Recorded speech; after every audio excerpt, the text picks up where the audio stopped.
Hola amigos, les habla el licenciado César Irales de Irales Abogados, especializados en defensa penal, en el sistema de justicia penal para adolescentes, así como en la asesoría jurídica a víctimas del delito. Y en esta ocasión, en este espacio de Irales Abogados, como en otras ocasiones, hemos traído a un invitado que nos va a hablar de él, de lo que hace actualmente, de lo que ha hecho durante su carrera profesional y así como la formación académica que ha tenido.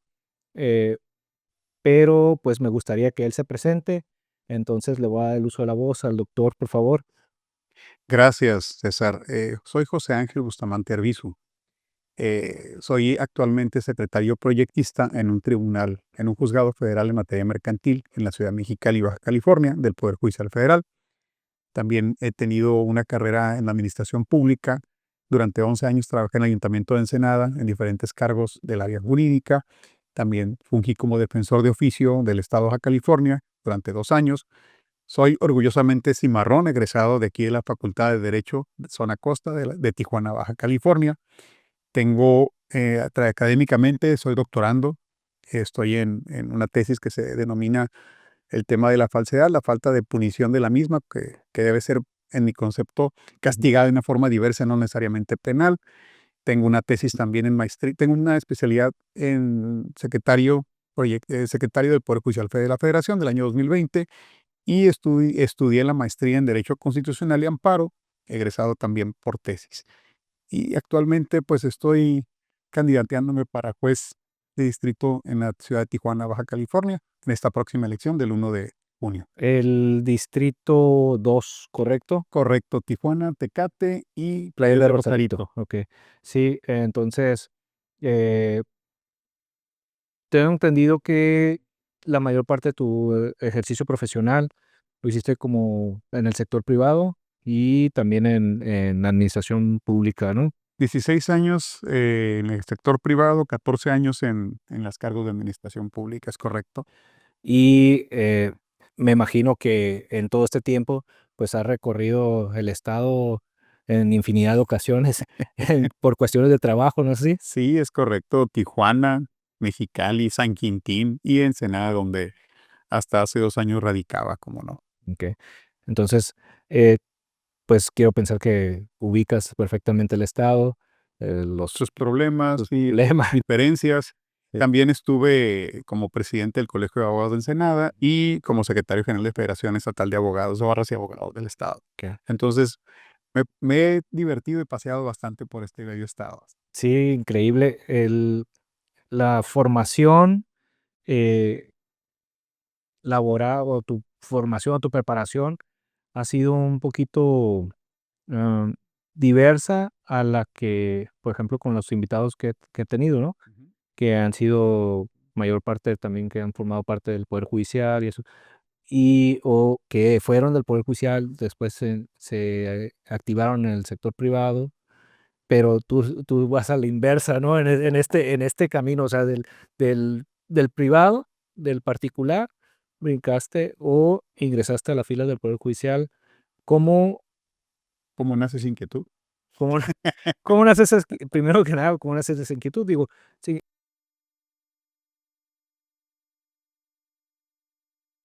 2 años y un mes okey, actualmente.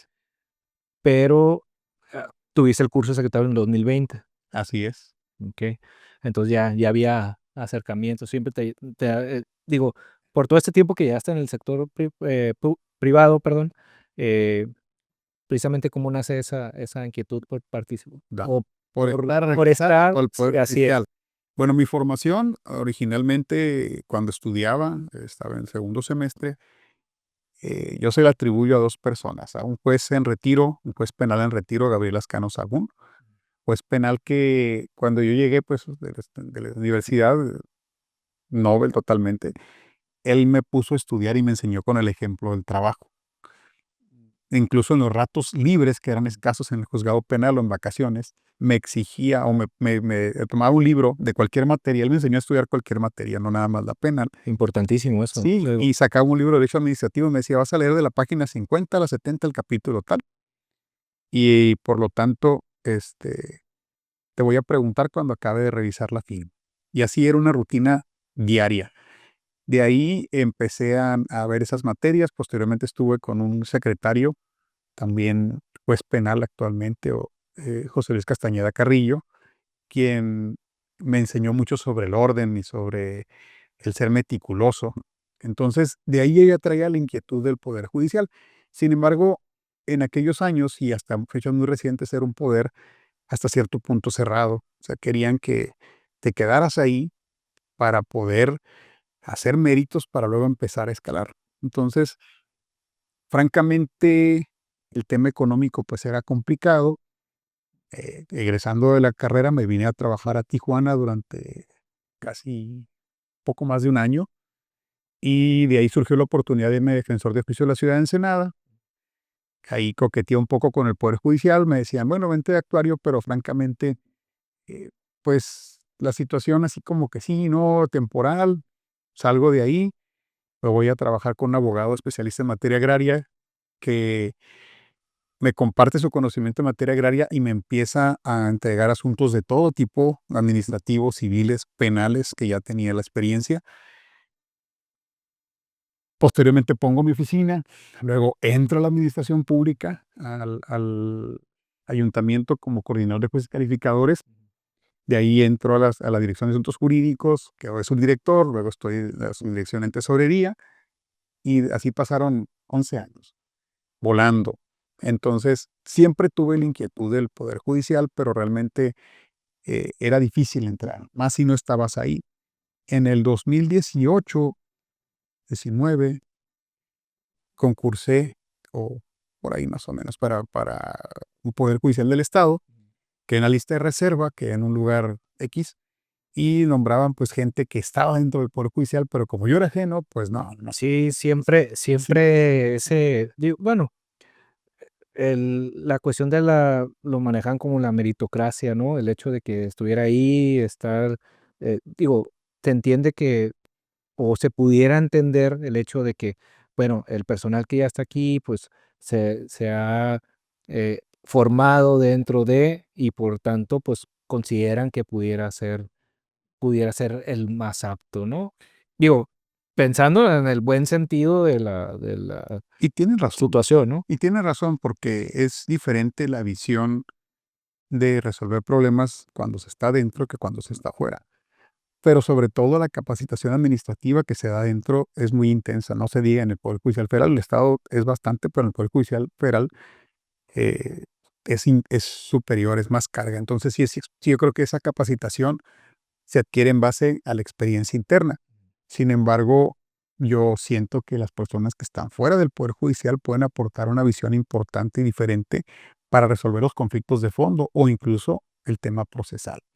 Entonces, pues aquí estoy. Afortunadamente, hace 2 años, pues ya tengo ese training ahí que nos dan en el Poder Judicial Federal. No me digo que lo sea todo, pero pues algo, ¿no? No, pero como Claro. pero mencionaste algo muy muy importante, ¿no? La visión que le puede dar el que viene externo a todo esto, porque muchas veces dentro de, ya sea el poder judicial, llámese local o federal, Ujú, pues ya tienen como un sistema de trabajo, y cuando mueven un poquito el sistema de trabajo, a lo mejor como que: "Oye, espérame, esto lo hemos hecho así siempre y así ha funcionado", ¿no? ujú. Pero siempre, pues, existe, otras visiones y gente que quiere aportar.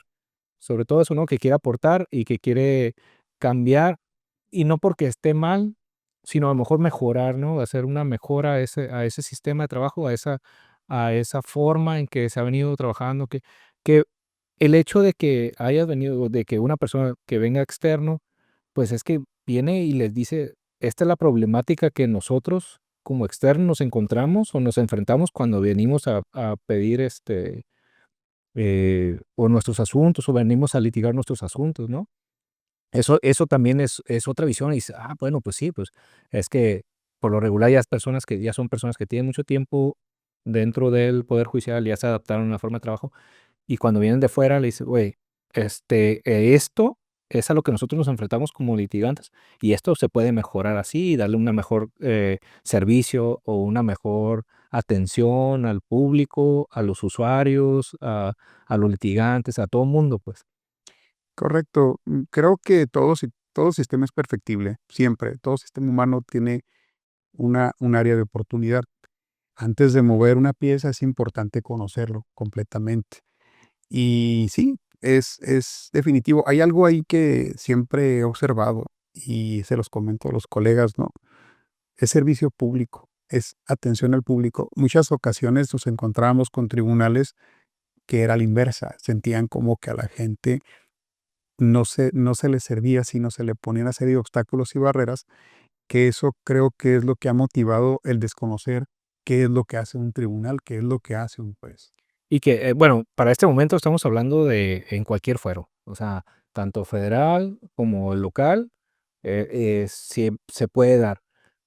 Pero ahorita la importancia, y bien lo dices, de conocer qué es qué es, y a lo mejor cómo funciona un juzgado, pues, está más, digamos que es más tangible esa importancia, ¿por qué? Porque se vienen las elecciones. Se vienen las elecciones y ya les he comentado yo antes a las personas que nos hacen el favor de vernos a través de redes sociales y videos y esto, que es importante conocer a los candidatos, es importante conocer, su la trayectoria con la que cuentan, eh, pues, no quiero, eh, sonar mal, pero de alguna manera, pues sí, la preparación académica también con la que van reforzados, porque al final de cuentas van a ir a a impartir justicia, ¿no? O sea, van a ir a resolver asuntos reales, asuntos del ciudadano, y pues la ciudadanía tiene que darse cuenta de a quiénes van a colocar en esas posiciones con tanta importancia, ¿no? Es correcto, o sea, las normas o las leyes son abstractas, son figuras que describen conductas, las sancionan o derivan sus consecuencias. Entonces, los hechos son aquellos que deben desglosarse y esa norma debe aplicarse al hecho que considera que es aplicable. Y con Entonces, esa adaptación, visión tiene que tenerla un juzgador, de decir, bueno, esta norma aplica a este problema o esta norma no resuelve este problema. Y ese es el apartado humano que es muy importante. Tener no nada más una preparación académica, sino también una experiencia interna y externa de las cosas para resolverlo lo mejor para las partes. y un punto importante de todo juzgador, la imparcialidad. Sobre todo en la independencia. La imparcialidad e independencia porque, digo, cuando son, asuntos entre particulares, o sea, no es como que hay uno bueno, uno malo, ¿no? Es el que tenga mejor derecho, pues, es el que de alguna manera resultará, pues, no triunfador, pero con una sentencia o una resolución a favor, Claro, ¿no? pero también modularlo, ¿no? No incurrir en excesos. Digo, si se va a resolver un asunto en contra de una determinada persona, pues ver hasta dónde le alcanza el derecho al actor y a dónde le alcanza el derecho a aquel demandado o a aquella persona que se le resolvió en contra y no lastimarlo lo menos posible, pero también satisfacer la pretensión de la parte actora. Y en el caso del juicio de amparo, pues vas contra autoridades y a veces vas contra un tercero. Entonces también es importante ahí tener una visión tripartita de quejoso, tercero y autoridad. Y en función de eso, delimitar ese fallo. Sí, entonces, pero volvemos desde el punto de vista esa visión tripartita, como mencionas, y de una manera imparcial. Pues es donde donde tiene que ser esa función del juez, bueno, tener esa capacidad para que sea de esa manera, ¿no? Y como dices, respetar hasta dónde el derecho le corresponde al quejoso o al demandado, al actor o a la misma autoridad, ¿no? Así es, porque la autoridad finalmente partimos de una presunción que vela derechos colectivos, derechos sociales. Y siempre son de buena fe. Y aparte hay una presunción de que el legislador es racional, que la ley que hace el legislador no es a capricho, no es arbitraria. Es una presunción que se tiene que derrotar. Sí. A lo mejor nos estamos viendo por ahí términos muy técnicos, ya Sí, era que sí, a las personas, ¿no? pero fíjate, es más, hablando, pero precisamente quería llegar porque en esta ocasión nos traes un tema, bueno, varios temas que de los que vamos a hablar y si nos alcanza el tiempo podemos agotar los temas que traes, pero precisamente trata de autoridades. Así es. Bueno, alguna de ellas asemejada a autoridad, no propiamente, pero, por ejemplo, de lo que podemos hablar al principio, esa sí es una autoridad, ya que se determina como una autoridad y que sería, este, ref Comisión Federal de Electricidad. Comisión Federal de Electricidad, así es. El Sí, coclo de los mexicalenses. no, y aparte de Mexicali, ¿verdad? Bueno, no, también aquí en Tijuana, también aquí en Tijuana de pronto hubo una época donde de pronto se suelta el calorcito, no como en Mexicali, no como quizá en otras partes del país, pero precisamente esa situación lleva a que las personas de pronto dicen, El que consumo. tengo el consumo de electricidad y les llega aquí los bautizaron como los recibos locos o Sí, en sí, todas más o menos, partes. los recibos locos, ¿no? Que de pronto era ridículo que debían 1,000,000 de pesos bueno, sí, a lo mejor exageré, pero no, creo que hubo una nota de una persona un usuario que estaba manifestando, demandando o exigiendo que le dijeran que por qué debía tanto, que era una cifra así loca, no sé, a lo mejor 1,000,000 de pesos, no, pero eran como 200,000, 300,000 pesos de luz en un periodo de 2 meses, ¿no? Sí, es posible. En 2017, bueno, como ustedes recordarán, hay una ley que regula la industria eléctrica, ¿no? O sea, la ley es anterior a este gobierno, ya está siendo, bueno, todavía no llega en la reforma, y hay una reforma constitucional que está regresando a las empresas, estas como eran empresas productivas del Estado con esta reforma anterior, y por lo tanto, hipotéticamente, operaban como una empresa privada y obtenían una ganancia con el contrato de suministro. Había dos, o hay dos: Comisión Federal de Electricidad y Distribución y Comisión Federal Suministrador. Distribución se encarga de la producción y distribución de la energía eléctrica. El suministrador es aquella entidad que nos presta el servicio y nos cobra, nos emite el recibo y demás. En mil- Como un área operativa y un área administrativa. digamos, sí, prácticamente un área de infraestructura y un área dedicada precisamente a la prestación y cálculo del costo. Eh, Del 2017 para acá se generó un contrato de adhesión para el suministro de energía eléctrica de baja tensión que que se publicó en el Diario Oficial de la Federación, y aunque no tengamos suscrito ese contrato, todos aquellos usuarios que tenemos el servicio de energía eléctrica somos contratantes de ese contrato. En ese contrato se establece la facultad de la entidad de hacer revisiones a los sistemas de medición, y con base en esas revisiones, el sistema es deficiente y registra un consumo que ellos detectan es menor al que realmente se está suscitando, ya sea por una intervención externa, diablitos, Ya. o por una falla del mecanismo interno. Ellos hacen esa visita, hacen esa revisión y hacen un cálculo por el cual determinan que debemos una determinada cantidad de luz, una Sí, determinada válgame, de energía eléctrica de sí. consumo. El problema de ese tipo de procedimientos es que siempre el que sale a pagar es el usuario. Entonces, hay gente que les llega un recibo de 50,000 pesos o les notifican, oye, debes 80,000 pesos. Y ellos dicen, oye, yo estaba rentando, pues yo no sabía del Sí, medidor, ¿no? sí, sí. Y a mí yo pago renta con todo y luz incluida, ¿no? Exacto, pero mientras tanto te hacen el cobro. Entonces, hay mecanismos para defenderse de esa cuestión, porque ese procedimiento de revisión debe sujetarse precisamente a una norma que se llama Reglamento de la Ley de Industria Eléctrica. Tanto el contrato establece cuál es la formalidad que se debe observar las personas que hacen esa revisión, pero las faltantes se van a ese reglamento. Entonces, yo creo que la mayor parte de las ocasiones no observan este procedimiento. ¿Por qué? Porque las personas que los hacen pues no son técnicos en eso. Ellos son técnicos en cuanto al conocimiento de sistemas eléctricos, pero no conocen las formalidades que tienen que observar. Entre otras, hacer enterar al usuario que se va a hacer la revisión, que tiene derecho a que dos personas que asistan como testigos que él puede designar, que se haga constar la falta o la falla técnica que existe, o si existe el diablito, sea documentado, se levante un acta autógrafa, se le entregue y él pueda comparecer en su defensa ante la Comisión Federal de Electricidad. A eso nos referimos cuando hablamos de formalidad, ¿no? Que cumpla con los requisitos que viene en la normatividad, ya sea interna o general, para que el usuario esté en pleno conocimiento de lo que está realizando y todo, ¿no? Eso se llama, a eso se refieren con la formalidad. Digo, manera de que las personas que no conozcan un poquito o que no estén familiarizadas con términos, pues a eso se refiere, ¿no? Que hay un procedimiento que ellos deben cumplir y muchas veces no lo hacen así. Es correcto.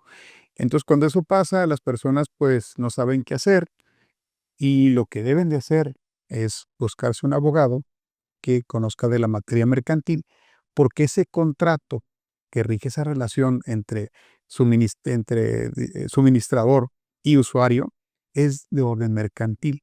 Entonces, ellos a través de un juicio mercantil pueden objetar o cuestionar ese procedimiento y esa determinación de dinero mediante una acción en un juicio ante un juez federal, porque van a involucrar a una entidad federal para llevar esa objeción a ese cobro. Esos juicios generalmente son exitosos para las personas, pero sí se recomienda pues que vengan con un abogado o vayan con un abogado que tenga experiencia sobre la materia. Sobre la materia, importantísimo, como ya les hemos comentado, siempre asesorarse y, digo, hablar con alguien que conozca la materia, como lo dice, el doctor, eh, precisamente para no caer en situaciones donde van y presentan o quieren accionar donde no es, y se les vencen los términos, o simplemente ya ahí queda, les dan carpetazo y piensan que no, pues ya no procedió, cuando realmente no era la vía o la instancia correcta, ¿no? Es correcto. Incluso cuando hacen el corte del suministro, precisamente porque dicen, bueno, es que debes tanto y tienes tanto tiempo para pagar y tienes que firmar un convenio,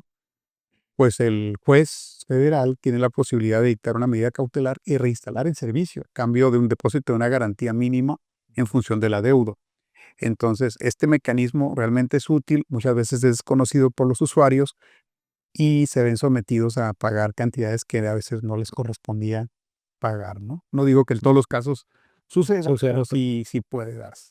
Sí, la importancia de conocer este tipo de procedimientos, estos recursos o estas acciones que se pueden realizar, porque ciertamente no no es publicitado, ¿no? De alguna manera, no lo están poniendo ahí, así como los anuncios que te invitan a pagar la luz, ¿no? Te dicen: "Mira, estos son mis recursos en caso de que tengas una situación adversa o que tengas un recibo loco, una situación de estas", ¿no? Entonces, es importante para toda la ciudadanía que conozca y que sepa de estas cuestiones, pues sí, técnicas, pero, pues, siempre asesorados por alguien que conozca la materia, ¿no? Es correcto. Digo, en honor a la verdad, debo de reconocer que su comisión siempre es muy flexible con ese tipo de convenios, pero en ocasiones aún la flexibilidad que tienen no se presta por las cantidades que llegaron a calcular en esa Sí, cuestión. pues, si es una cantidad muy alta, pues, me imagino que la garantía que se tiene que exhibir también va a ser alta, ¿no? O La garantía, funciona como la de la deuda. no, se calcula en base al TIE. Entonces, por darse un ejemplo, de un adeudo de 50,000 pesos se depositan 4 o 5,000 pesos de garantía ante el juez. Okey. Entonces, no, digo, no estoy, sin haber hecho el cálculo, Sí, nomás así, a ojo de buen cubero, a pero ojo de buen cubero, exactamente. Entonces, pues, realmente es una cuestión que sí debemos de ponerle, especial atención, porque realmente luego aquí no nos ha llegado un recibo así medio alterado, ¿no? Así es como que correcto. dices: "¿A qué horas?". Sobre todo en diciembre. Bueno, en Mexicali supongo que debe ser tiro por viaje, ¿no? La época de calor. Eh, pero por lo menos en otras ciudades que no están tan calientes, pues, en diciembre por las luces o en calor de pronto que se suelta y acostumbrados a que no haya calor en nuestras ciudades, prendemos, nomás sentimos que sube por tantito la temperatura, subimos el clima o el aire acondicionado y ahí lo dejamos y Y se nos y ya no fue. se nos va todo. También hay que reconocer que el mismo usuario puede pedir esa revisión cuando él considera que acaba de detectar alguna falla en el sistema de medición y obviamente ahí las responsabilidades por esto se atenúan, ¿no? O sea, no estamos de más. El equipo, si bien lo opera a comisión exclusivamente y no lo vende el usuario, Ujú. sí es responsabilidad del usuario que se encuentre en condiciones óptimas. No, bueno, a manera como una prevención. medida de prevención, ¿verdad? Así es. Bueno, pues ya sabe ahí las personas que lo están viendo que si tienen un recibo que piensen que está mal, pues hay opciones con las cuales se pueden defender, ¿no? Y no nomás aceptarlo así bueno, está bien Hay y defensa. hay defensa, ¿no? Eso por un lado. Traes otro tema y me llamó mucho la atención porque pues es actual, porque hablabas de hackeo. Ah, sí, ese tema es recurrente. En la actualidad los bancos prestan el servicio de banca electrónica para disponer de nuestro dinero mediante el uso de tecnologías de la información y se ha dado con cierta mayor frecuencia que le hackean la información a las personas. Entonces de repente se encuentran con que esos ahorros se desvanecieron o que solicitaron un crédito que nunca solicitaron y luego en ese mismo momento en que se les concedió electrónicamente se fue a otras cuentas. Entonces van hacia el banco, presentan la reclamación y muchas veces el banco les dice, no, fuiste tú con tu usuario, con tu token y desde tu dirección de geolocalización IP, de ahí se originó esta disposición. Esas personas, pues imagínense la frustración de que haber tenido un dinero ahí destinado para el gasto corriente, para X o Y, pues ya no lo tienen. Sí, pues el dinero de la renta, el dinero de la despensa, el dinero de las colegiaturas, el dinero de Todo, gasolina, todo, sí. renta, todo. Entonces, hay mecanismos de defensa. Primero, hay un mecanismo inicial que es ante el propio banco, es una reclamación que se presenta ante la institución y ella la responde. A ocasiones eso funciona, ellos detectan que efectivamente el crédito no lo pidió la persona y reinstalan o le cancelan eso. Si no prospera, hay otra opción, que es la Comisión Nacional de la Defensa de los Usuarios de Servicios Financieros, que está aquí en Tijuana, la delegación, y donde presentan una reclamación diciendo precisamente lo que sucedió. Esta comisión le solicita al banco una serie de documentos para verificar que verdaderamente haya sido el usuario. Si no es así, emite un dictamen y dice, bueno, ¿sabes qué? Tú no fuiste. Y ese dictamen sirve como base para entablar un juicio ante un juez mercantil, este, mediante el cual se reclame la nulidad de cargos. Ahí sí puede ser ante un juez estatal o un juez federal. No es problema, no, eso no es exclusivo de la federación, Mm. pero hay Recordemos, bueno, un paréntesis, recordemos que en materia mercantil hay jurisdicción concurrente. una jurisdicción concurrente que quiere decir que tanto lo puede resolver un juzgado mercantil del fuero común o local del estado o como un juzgado federal, Es correcto, ¿no? es Ya sea en correcto. materia mixta o especializado, no sé si todavía es. Aquí en Tijuana hay materia mixta nada más. En Ujú. Mexicali hay 2 juzgados mercantiles, pero efectivamente ellos pueden recurrir ante esa instancia y reclamar la nulidad de esos cargos porque no dieron su consentimiento. El banco tiene que demostrar que fue el usuario, no nada más que se ingresaron las claves, sino también que ese procedimiento no fue producto de un hackeo o una mimetización de las contraseñas. Debo agregar que usualmente eh, eh, pasa que las personas pues, abrimos un correo que no debemos o abrimos un mensaje o entramos a un mensaje que no debemos. Mensaje. Y es ahí donde El clásico mensaje, bueno, ahora ya clásico mensaje que dicen, has sido ganador de 2,000 pesos, este, presiona este link para, reclamamos. para reclamar tu premio, ¿no? Que son 2,000 pesos que nunca participé en ninguna rifa, que nunca participé en ningún concurso, pero bueno, en fin, me llegó mi mensaje, yo quiero mis 2,000 pesos y ahí vamos a aplicarle y adiós. Cada vez son más creativos. Ahora hay modalidades que dicen, oye, está un paquete de Amazon, ingresa tus datos para entregártelo a tu domicilio. Múltiples formas. Y también ahí es un tema especial con los adultos mayores, que es a los que son especialmente vulnerables para este tipo de engaño. Y tristemente, ese dinero que sustraen, pues es muchas veces su pensión, su forma de subsistir. Debo agregar que este tema del hackeo ya tiene muchísimos años, pero recientemente en información que he leído a nivel internacional, hay países que tienen ejércitos de hackers, ¿no? Corea del Norte, Corea del Norte, Ejemplo. En otras partes pues son hackers individuales, pero Corea del Norte tiene un ejército de hackers destinado a andar buscando en el mundo dinero y llevándoselo. También hace poco capturaron a unas personas al sur de Tailandia, de una región ahí que hay una guerrilla y tienen unas instalaciones donde engañan a personas, se las llevan a trabajar en tema informático y se dedican a hackear, hay diferentes formas de engaño, ¿no? Digo, no siempre es el banco. A veces sí es gente que está dentro del no banco internamente, ¿no? Sí, porque digo, al menos en lo personal, te puedo contar más de una vez que me han hablado diciendo, o aquí no le han hablado diciéndole su nombre, su número de cuenta, su tarjeta y es totalmente falso. Y esa Sí. información que realmente nada más tendría por qué tener el banco. Es correcto. Entonces es cuando dicen, no, pues aquí es alguien, es una cuestión interna. Pero el clásico, pero los mensajitos esos de que ganaste 2,000 pesos, el de del Amazon, ya te hablan. Digo, no hace mucho me hablaron, me dijeron que tenía un paquete que no había pedido y que les pedí información del remitente y me dicen, mira, te voy a mandar un código para que me lo des y veo el teléfono, pues código que era para cambiar las contraseñas, no sé qué, digo, que sí, son muy innovadores. Antes era bueno, todavía es la clonación de las tarjetas, También. esa es la clonación de las tarjetas, pero ahora con la tecnología como ha avanzado, pues la verdad que difícilmente te encuentras a alguien que no tenga un teléfono con aplicaciones no, o sea, con todo ese tipo de herramientas ahora que existen para las ah, bancas por internet, para otro tipo de servicios como Amazon o X, ¿no? Cualquier cosa que puedas ingresar tus datos de tarjeta y que pueda ser un medio para que te puedan robar o de alguna manera aprovecharse de esa situación, ¿no? Así es, y esto nos lleva al tercer tema. El tema de los pagares que recién no comentábamos, ¿no?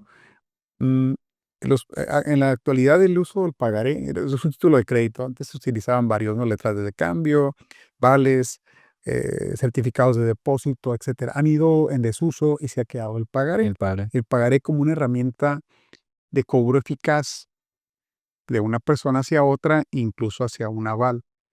Sin embargo, el empleo de esta herramienta es delicado, tanto para vamos a hablar tanto para el acreedor, o sea, al que es beneficiario de ese pagaré, como para el deudor. Al acreedor, pues el hecho de que le firmen un pagaré le torna un cobro ilusorio si no verifica, si no hace una pequeña investigación de que quien le está firmando tiene bienes o no tiene Que bienes. tenga con qué responder. Exacto, o sea, mucha gente cree que por no pagar un pagaré es un delito. No lo es. Digo, usted es penalista, licenciado César, y y lo sabe. Por cuestiones civiles, pues digo, por ese tipo de, pues no se puede ir a prisión, digamos, no lleva a cabo un delito. Así es, Es el clásico debo, no niego, pago, no tengo, ¿no? correcto. Entonces, eso por lo que hace a la parte beneficiaria de un pagaré. Ujú. Pero vamos ahora por la parte que es generalmente se representa mucho sufrimiento actualmente. A veces anda uno buscando, oye, ocupo dinero y se encuentra letreritos en la calle, préstamo fácil, o en el internet, oye, préstamo sin revisión. Y van las personas y firman pagarés en blanco, o a veces los firman por unos intereses Muy muy alto. altos, y incluso andan abonando, pero nunca tienen la cautela de que al firmar el pagaré este esté lleno, están en blanco. O en ocasiones están pagando y le están pagando a Pedro y resulta que el pagar está en nombre de Juan. Entonces, llega un momento en el cual dicen, oye, ya pagué muchísimos intereses, ¿no? Ya no debo de deber Bien. nada. Y se encuentran con la sorpresa que van a estas instituciones o personas físicas, o sea, personas que no son empresas propiamente hablando, y le dicen, no, todavía me debes tanto, no has pagado. Entonces estas personas pues se desesperan, luego vienen, llenan esos pagarés y los demandan con unas cantidades de verdaderamente exorbitantes en función de lo que recibieron.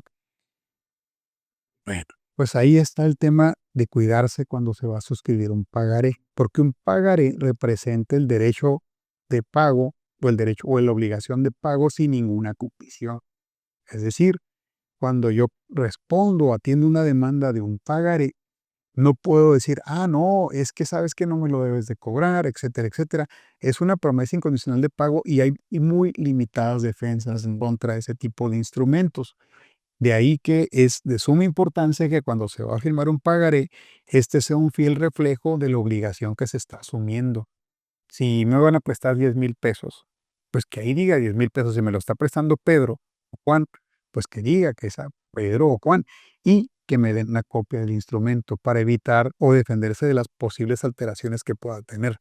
También otro tema complejo ahí es que en los pagarés se establecen intereses, tanto ordinarios como pago de una renta por el dinero, como moratorios cuando se deja de pagar en el tiempo que se acordó. Esos intereses, muchas gentes piensan que porque les reclaman con un pagaré ya no pueden hacer nada al respecto. Bueno, no es así. Si ese interés es excesivo, la parte obligada se puede defender argumentando ese exceso y los jueces están obligados a disminuir el interés. ¿Cuál es el interés que legalmente se puede cobrar? Es el ordinario, es el más alto, hasta el más alto que tengan las instituciones bancarias crediticias por montos de crédito similares al pactado. Por eso cuando vayan a firmar, pues no estaría de más informarse. En ocasiones van y piden estos préstamos porque son de fácil acceso, pero una institución bancaria en ocasiones tiene una tasa menor y es menor, y la institución bancaria está supervisada. Y el moratorio puede ser el más alto en la fecha del vencimiento, pero a veces les ponen intereses impagables que hacen que esas deudas, en lugar de disminuir a pesar de que se están pagando, sigan creciendo, creciendo, creciendo. Y eso lleva a que muchas personas o empresas, tanto digo, persona física como moral, se aprovechen de esa situación o de la necesidad apremiante de las personas de que ocupan recurso y ocupan salir de un problema o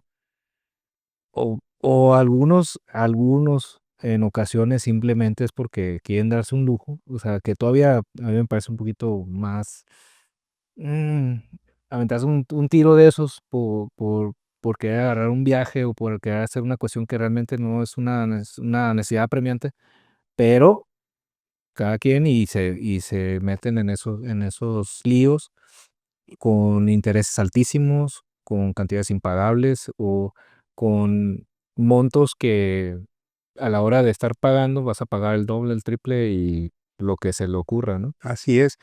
Y otra cuestión, muchas veces esos pagares están vencidos. O sea, un pagaré a partir de la fecha de vencimiento hay 3 años para cobrarlo. Por la acción, hay una acción que es, o una tipo de demanda que es rápido, para hacerlo más sencillo, pero se tienen 3 años del vencimiento. Muchas veces los demandan pasados los 3 años y las personas no contestan porque creen que no se puede hacer absolutamente nada. Ahí, perdón que te interrumpa tantito, pero ahí importante, la cuestión del tiempo, porque si les puedes platicar cuál es la diferencia entre demandar el pago, valga la redundancia, de un pagaré dentro de los 3 años, Ujú. a que si lo haces pasado ese tiempo. Bien, okey, es importante.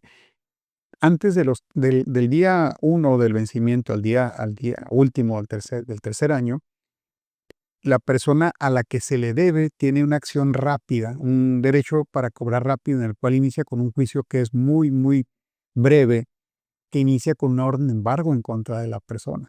Eso precisamente, o sea, una vez que te van a notificar la demanda, en ese momento si te requieren del pago, si no lo haces, si no lo tienes para cubrirlo, te embargan en ese momento en cuanto te están notificando. Es correcto. Hay bienes que no son embargables, aquellos que son indispensables para subsistir en una casa habitación, como la mesa, el refrigerador, un sillón, la cama, la ropa, las herramientas de trabajo del obrero, en el caso de los abogados, pues los libros.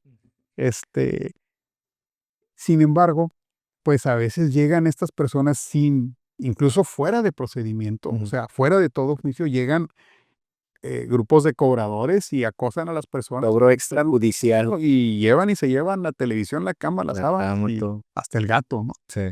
Entonces, sí es importante que las personas, cuando van a firmar un documento, lo verifiquen bien, se asesoren, se den cuenta, aunque sea una obligación pequeña que por lo menos refleje lo que se está realmente señalando o lo que se está haciendo.